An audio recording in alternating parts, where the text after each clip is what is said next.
Hey, hello, leaders. This is Paul Grau Jr., and welcome back to Run to Your Leadership Challenges. So, I entitled today's show, Old Habits Die Hard.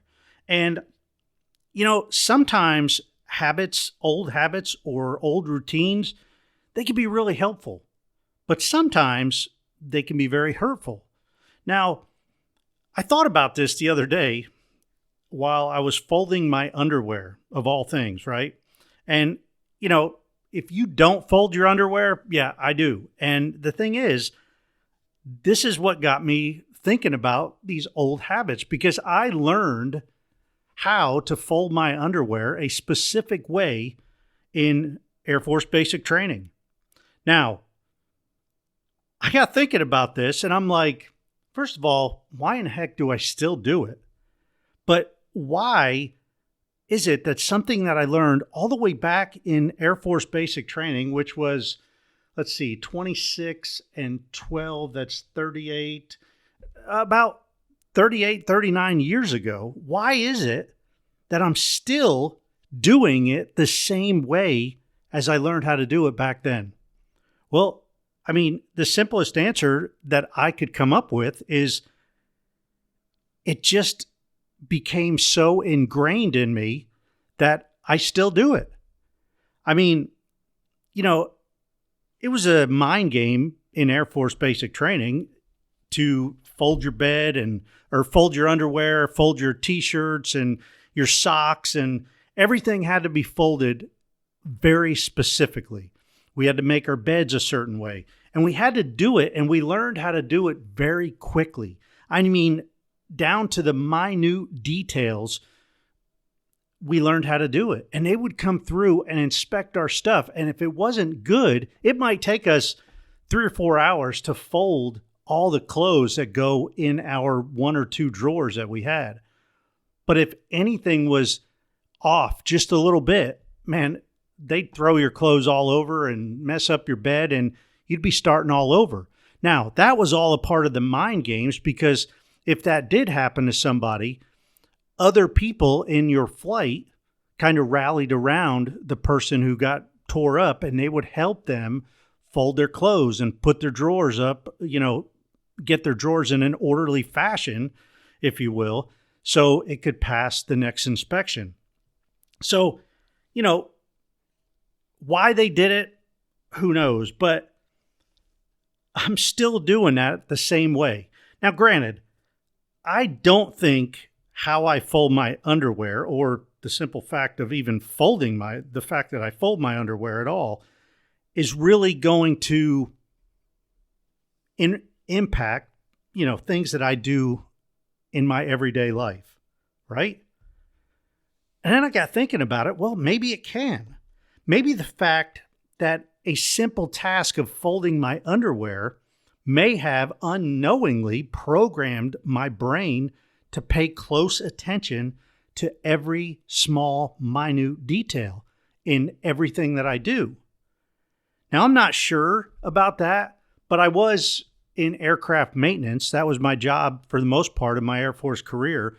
And as a machinist, we made things to 1,000th of an inch. So very precise. And maybe that added to things. Maybe that added to different habits and routines that I do now. But to compare 1,000th of an inch, if you plucked a hair out of your head, we measured that, and the average hair was about 3 1,000ths of an inch. So the jobs that we were making, and the tolerance was even a third the size of your hair. So that's pretty minute, right? Pretty accurate. Now, I don't know if it could lead to something. I don't know if it could have hurt, if these habits could have hurt me or helped me throughout my years. But I just figured that's really hard to say, because most of the time on any given day, most of the decisions and the things that we do, we're on autopilot. We're just subconsciously doing it. We don't even think about it. We just do it. And our habits and routines fall in line with a lot of these subconscious things that we're doing.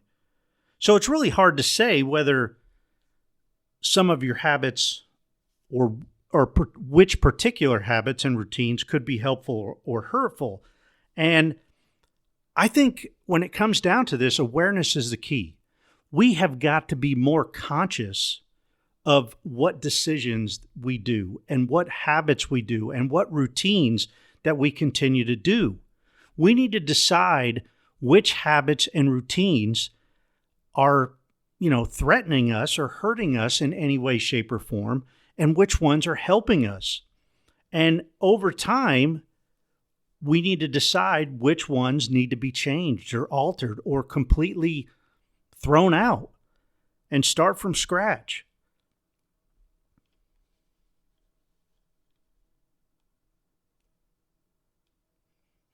So again, I thought more about that. I thought a little deeper on how can we go about finding out? How can we go about being more conscious? And I just thought about being aware of all the things that you do throughout the day and ask yourself, why am I doing this? Now, that could be very frustrating, to say the least.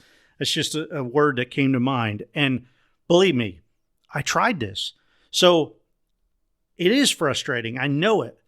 And even if you can do it like maybe an hour out of your day or 2 hours out of your day, or if you get to the end of the day and you review your goals and you are realizing that you are not making progress on any of these goals, well, that's an opportunity for you to become aware of why you're not doing these goals. Is it a belief that you have? Is it a habit or routine that's keeping you from, succeeding on these goals or achieving these goals or even working on these goals? Is it something that you're unaware of that you're doing that's preventing you from reaching these goals? And I think we could really pay close attention whenever anybody gives us any kind of feedback whatsoever.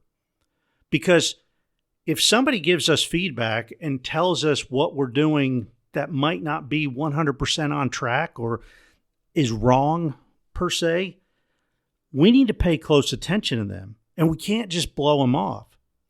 Because sometimes when people correct us or give us feedback, we might say, man, I don't think I do that, or I don't remember doing that. Man, if you ever say that, that could be a key that you are subconsciously doing something that is hurting any kind of progress or improvement in your life. Because when we do things subconsciously, often we don't remember doing them because it's just automatic. We're on autopilot. So if you get up in the morning and just think about tomorrow morning when you get up, concentrate and focus on everything that you're doing. Make a list of everything you're doing, and it's going to be exhausting. But you could pull out your phone, pull up the notes app, and just dictate to yourself.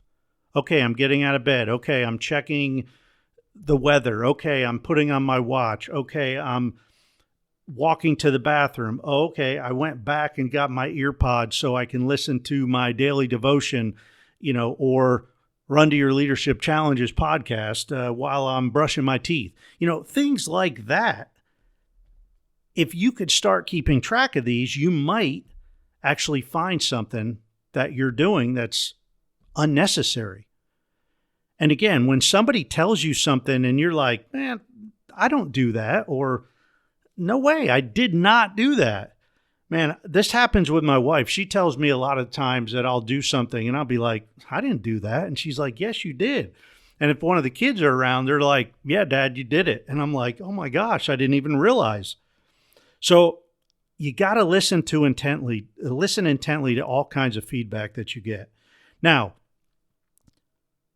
pay attention. Again, awareness is the key. So start by being aware of everything that you do throughout your day and determine then what may be hurting you from making progress or improvement, or what's holding you back from reaching your goals, or what's hindering them.